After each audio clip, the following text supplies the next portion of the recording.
What's up sa inyo mga idolo? Sa video na to ay gusto ko sanang mag-core kaso gusto rin ni Esko mag-jungle. Dito ay nag-show na siya ng pangmalakasang hero na si Olo na may 22nd death sa Classic. Sa kagustuhan niyang mag-jungle ay sinabihan niya pa kami na easy win lods. Kaya wala na tayong magagawa kundi mag-adjust at saksihan ang mangyayari sa easy win netong si Idol.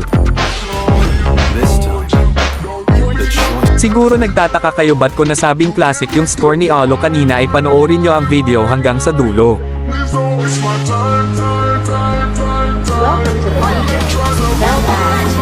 Ang katapat ko nga pala dito guys ay si Guinevere na walang jowa.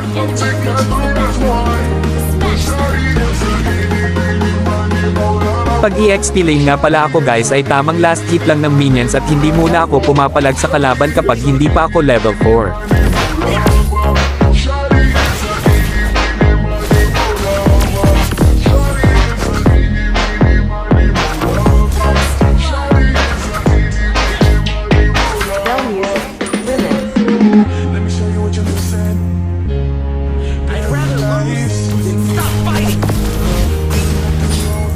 Dito guys ay kakalabas lang ng pagong kaya nagpapatay ang ating bida.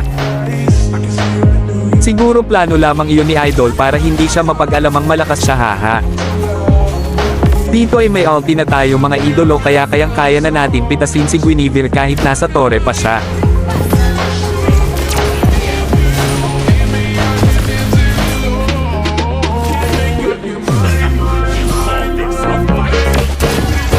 Nakuha dito ng kalabang core ang unang pagong at napites niya ang ating bida kaso di nila alam kasama Peren yan sa plano hahaha.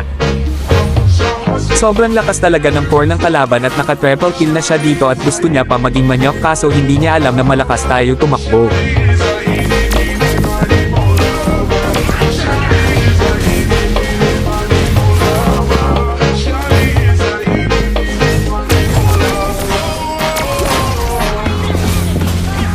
At dahil napatay natin si Gwen ay nag-got lane na tayo pero biglang sumalpot si Lunox na nagwawala.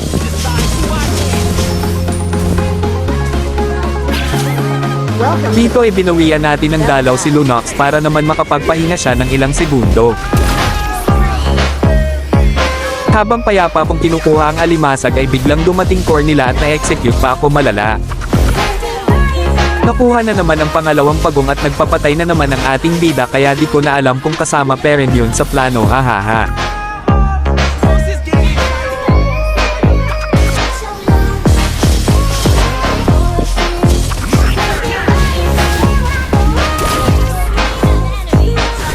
Sa wakas ay nakuha na rin ng ating bida ang huling pagong at dito na inubos ng Melissa namin ang kalaban at nakamanyak pa siya.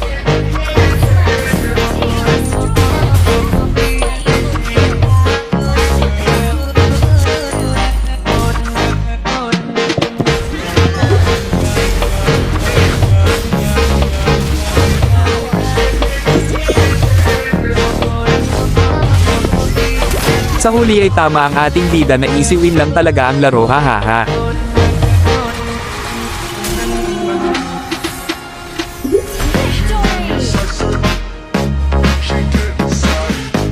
Kaya dito ko nasabing sa classic niya nakuha yung napakadaming kills niya ay dahil tanso ang nakuha niya hahaha.